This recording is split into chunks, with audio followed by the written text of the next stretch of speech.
Do you like murders and execution? It's just that most men I know in mergers and acquisitions, they don't really like it. Thank you. I should put on lip liner. I look 47. I look like Demi Moore. Wait. Oh, I love Demi Moore. That's how you know this is a serious night. And also I look 47. I don't know what happened. Bronzer ages me, honest to God. The Dollar Tree bronzer set in my wrinkles at 18. I know, it's from being very mature for my age for a very long time, according to my counselors. That plays into today's video. I got older. I look older. I'm just tired. I'm literally just depressed. No, it's not a personality trait, okay? Which is why I only mention it twice a video. I gotta take off my emo socks. But somebody was trying to come in my room. This would have been really hard to explain. I'm wearing my cocktail dress for a video. A writing video. You know what? I don't care. I don't care! I try to look like a secretary. I try to look like Jean. This is my mini-me. So they call me Young Nikki Chimney. Today we have an hour to talk. Is this gonna be a personality trait? Today we have an hour to talk about, yes, my hair is messy as always. Should I be doing my fake tan? Yes. Should I be like doing a whitening teeth routine? Yes. What did I do? Put on a full face of makeup to do this stupid shit. Because guess what? I care about you more than I care about myself. Because I'm a mother, okay? I'm a mother. Really auditioning this episode. Anyway, we're gonna talk about one of my novels that I think will be the most interesting to you. Who cannot move in this dress? I'm gonna talk about what I think will be the most interesting to you. It is the hardest book I'm writing yet. I told you in my last writing video, not gonna get into it, that writing and actually accepting that I can do this made it 10 times easier to write 3 narratives at the same time. But it's not something I really think about. I don't think about it like that. I'm not like, oh, I gotta write all these books at the same time and finish them all at the same time, and I have to have this many chapters on this one, this many chapters on this, and I have to work on this today. No, it's literally just whatever I feel like, because every single character is a self-insert. This is the hardest narrative I have written yet. I've wrote? I don't know. I'm not a good writer. Who would have known? The one about a girl that works at a makeup counter who falls in love with her boss and her life is so boring is the hardest to write. I don't know if it's because she lives in Manhattan. She's blonde. I just can't connect. I don't know. And I can connect. She's built off me. She is me. She has a big forehead and she's 5'8". Okay. I actually found out at the DMV I'm not 5'8". I'm 5'6". Why have I been masculinized my entire life? Anyway. We do not give a fuck. It's been the hardest to write, even though the man is my dream man. And it deals with female relationships, female friendships, okay. Being alone. Oh, I literally can't breathe. Okay. I'm not trying to sound like I'm 14, but seriously. I'm a Young Nikki Chimney. This video is not about how I look, okay? This video is about writing about how, thinking about how you look. That's what this video is about, okay? I'm not insecure. Lola is insecure. Also, her name is Lola. Before you finicky bitches try and come at me. Her name is Lola, not because of Lolita. The name I was going to have when I was born was Lola. And my grandmother said it was a stripper name. So, I am not named Lola. I am named Bianca. Unfortunately, I would have had a cute name like Lola, but now it is the name of my character, Lola. And you can ask my mom and the doctors in St. Petersburg Hospital.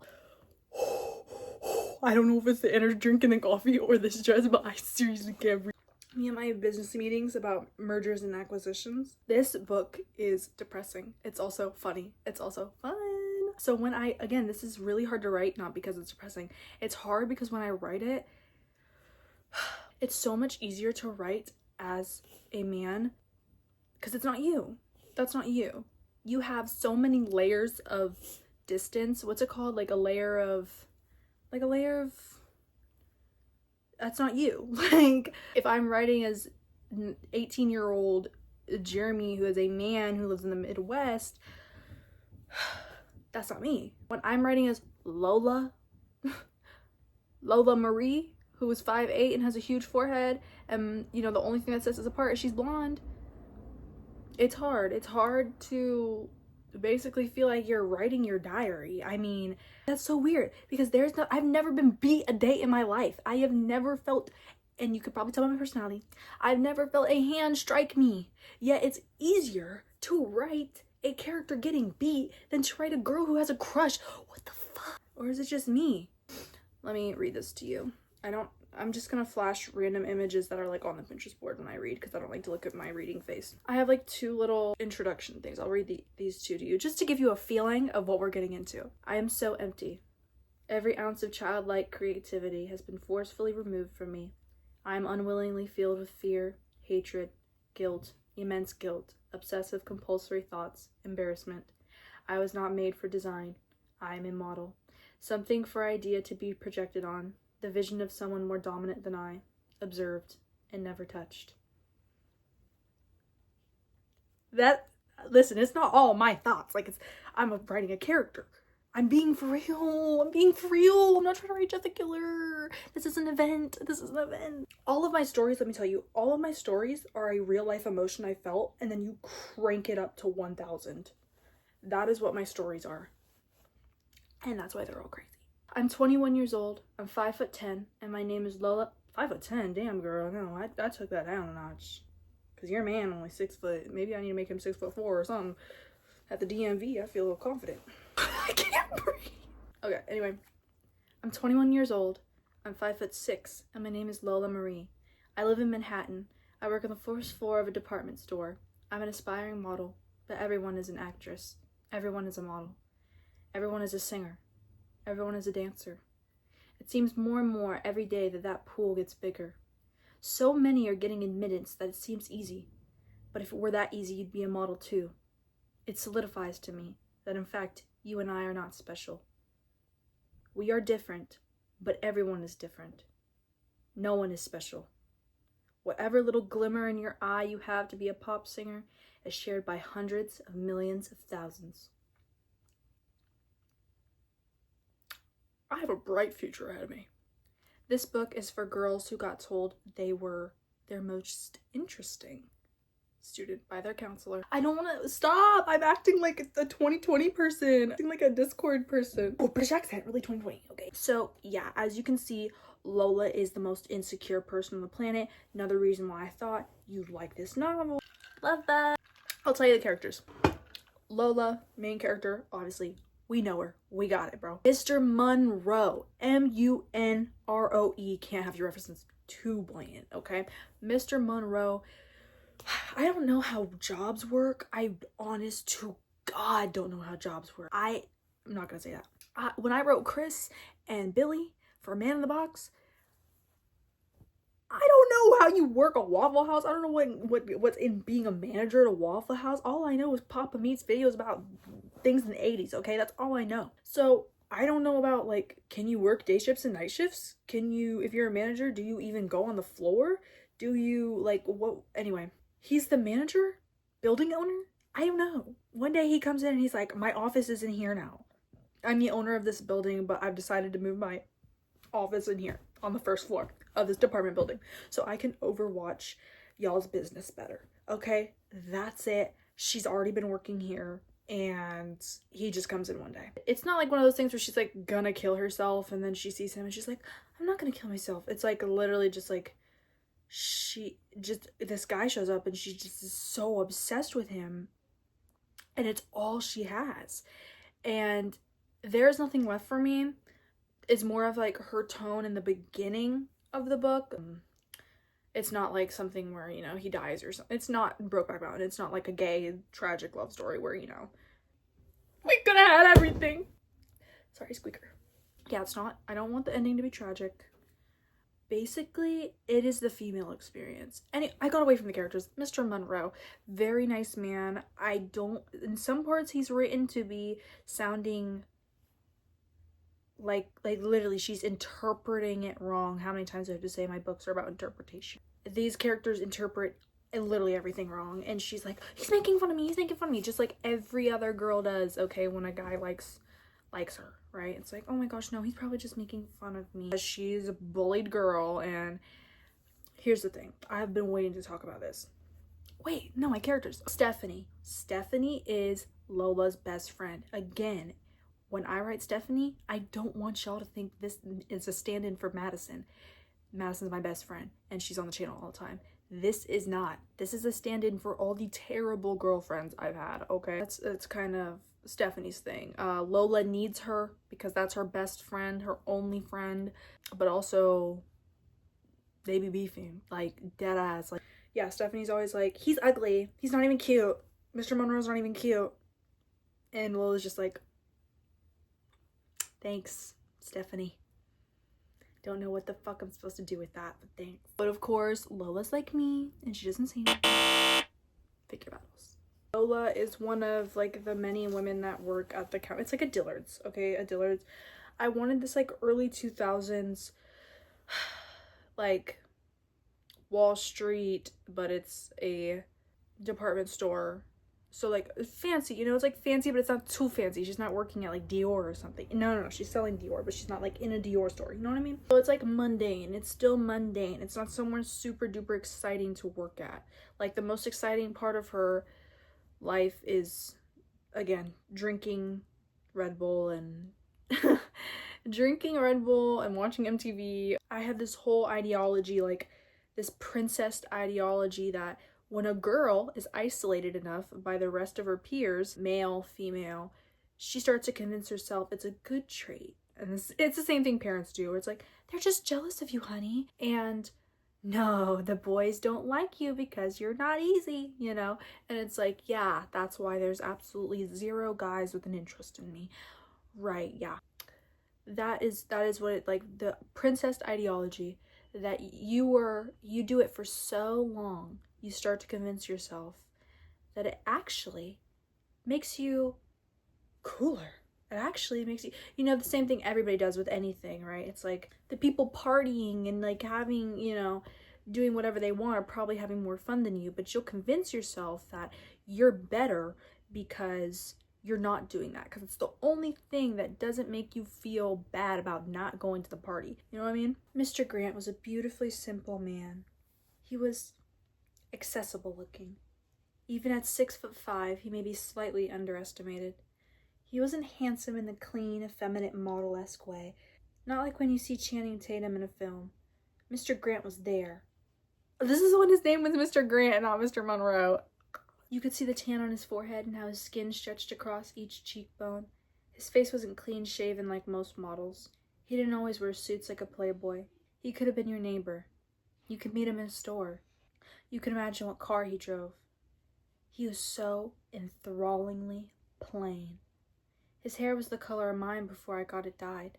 A very middle, approachable, deep brown. You won't notice it on a man. I would, but I'm quite... You're in California. You said some hurtful things about Americans and about people's weight. If you hear people talking in the background. Also, Paul Dano has a cameo. And I had literally my book is set in the year where Paul Dano is like 21. Because in, like, I said the book in 2003 and Paul Dano was 16 in 2003 and Lola is 21. So I had to change the whole timeline of the book so Lola could have a crush on Paul Dano. There you go. But yeah, I don't know how... Basically, the book is like the definition of when you have a crush. Every song you hear reminds you of them. You think about them while you're working out. You think about them when you're getting ready in the morning. You think about them. I mean, she works with him. Eventually, she makes her way to, like, his secretary. Pause. And I feel bad because I just make him so nice that I don't want it to come off as, like, him plotting on her. But that is just called courtmanship. Like, I don't know what's the there's a blurred line between plotting and courtmanship. I don't want him to seem like an aggressor is what I'm saying. I want her to be the aggressor. Not in that way. You know what I mean? And then I really want this book to make girls feel good, okay? If Black Swan was a feel-good movie, it's dark, it's depressing, but at the end of the day, Lola thinks she's ugly. She's not. If I got to pick an actress to portray Lola, it would be young Amanda Seyfried. She is the literal perfect depiction of Lola. She believes she's ugly. She's not. She thinks she's fat. She's not. She thinks like her hair is like everybody can notice her hair. Everybody can notice my hair. That's true. Nobody can notice Lola's hair. Okay, her hair is fine. Nobody notices the way shadows cast on her face. Nobody notices how her knees look in her dress. Nobody notices that one sock. Okay, actually, Chris notices. Not Chris. Not Chris. That's my second self-made husband. Mr. Monroe does realize that two of her socks are different, which makes her go, oh my god, we're meant for each other. He's like, hey, I like Stephen King too. And she's like, yeah, I want this book to make people feel good. I can see a bunch of video essayists being like, what's the point if she makes the character ugly in the book and then she's pretty in the movie? They say a million times in the book she's ugly. No, Lola says a million times that she's ugly and doesn't deserve Mr. Monroe. Mr. Monroe thinks she is the most beautiful girl he's ever seen in his life. Okay, let's get that. And even Stephanie is like, you're hot. You're beautiful. That's one of the only nice things that Stephanie will say to Lola is that, I can't lie, you're beautiful. Makeup looks good, that type of thing. Like, she'll say that type of stuff. So again, it's not like the epitome of a horrible friendship. It's just like, you know, oh, you look so beautiful and I hate your perfume. Oh, you look so beautiful. Yeah, your boyfriend's ugly as fuck. That type of girl, you know?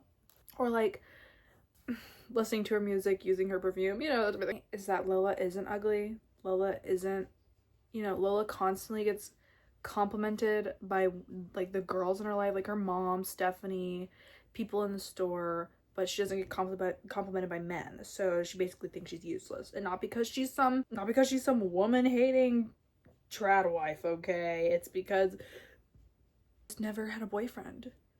Yes, this book is hard to write because it's a confession. But like, it just sucks because like I can write Jeremy, I can write Billy.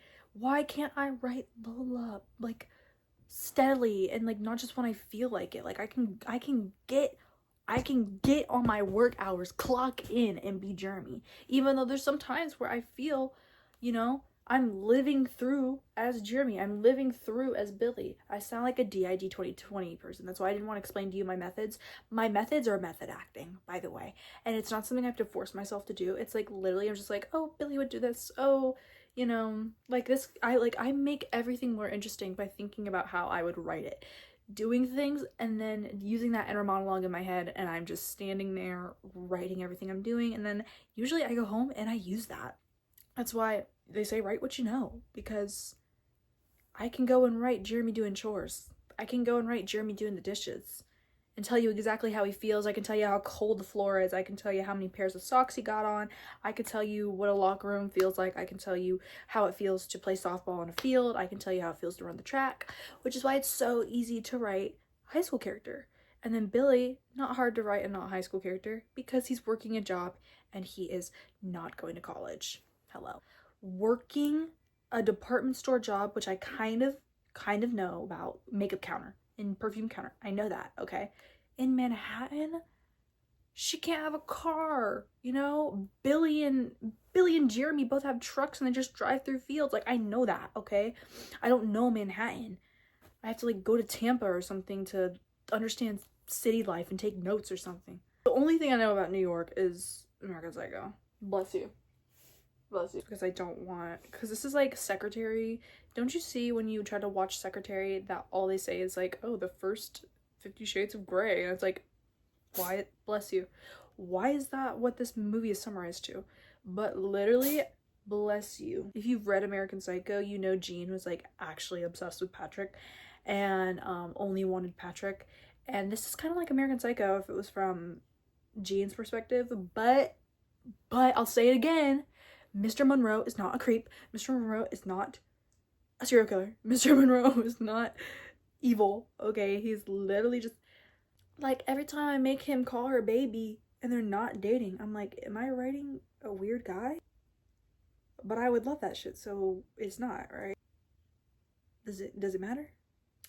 Lola plans all of her outfits the night before. Like, Lola went from putting anything on, even though it was like all designer, to she has a good relationship with her mom. Her dad's dead, and she has a really good relationship with her mom. She calls her every day. It's like, oh, what you eat, you know, that type of thing.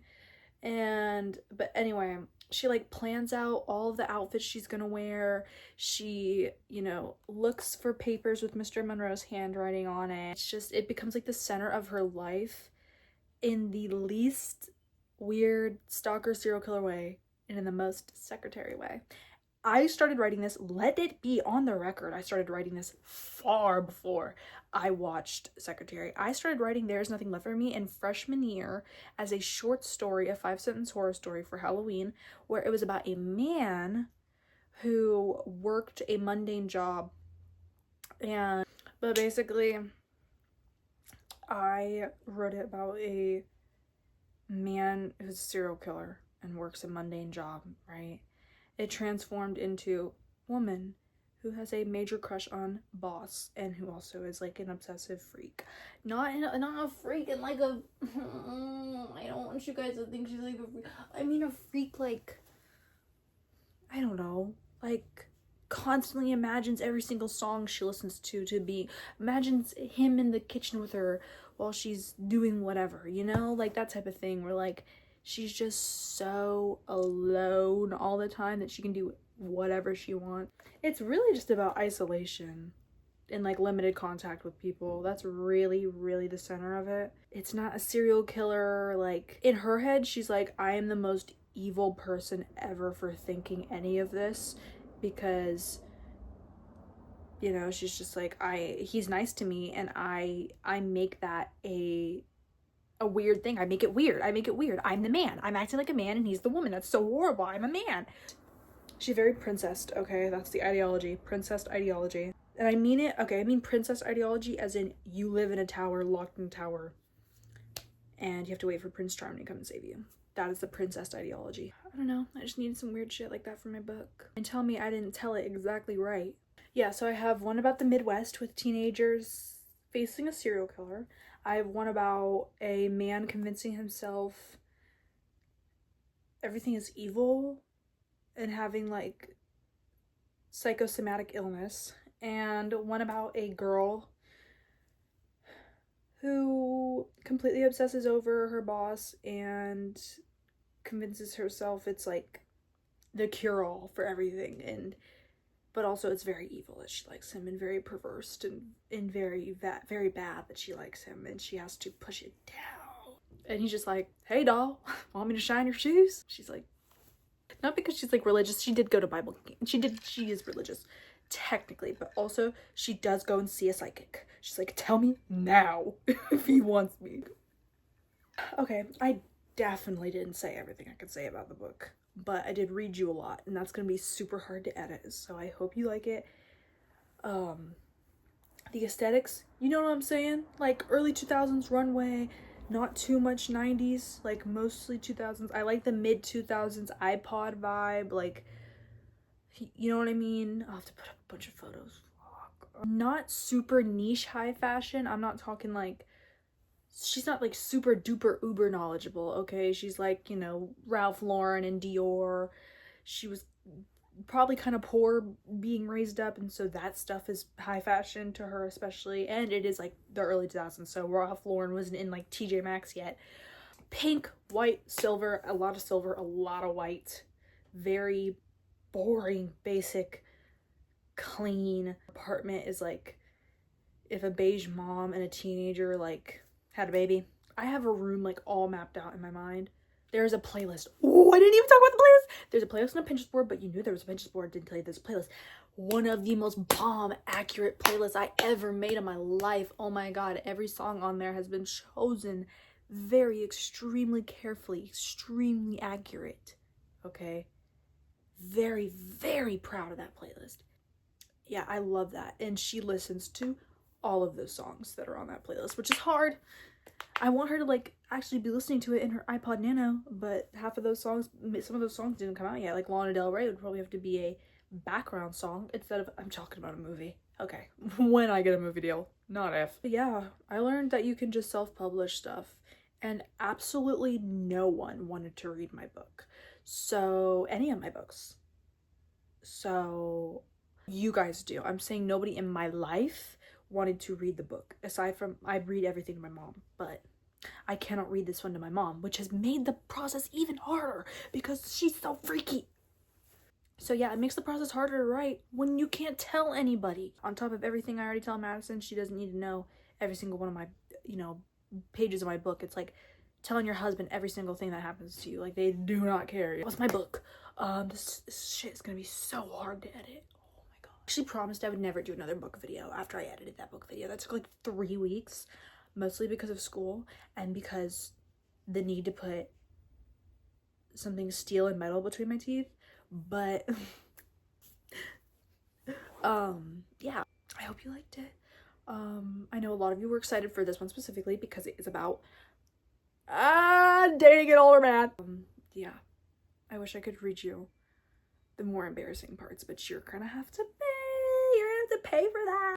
The third book I started writing has more words than this one. It is so hard to write this book. I need to get a boyfriend. When I get a boyfriend, I'll write the book. That's a good deal. Okay, bye.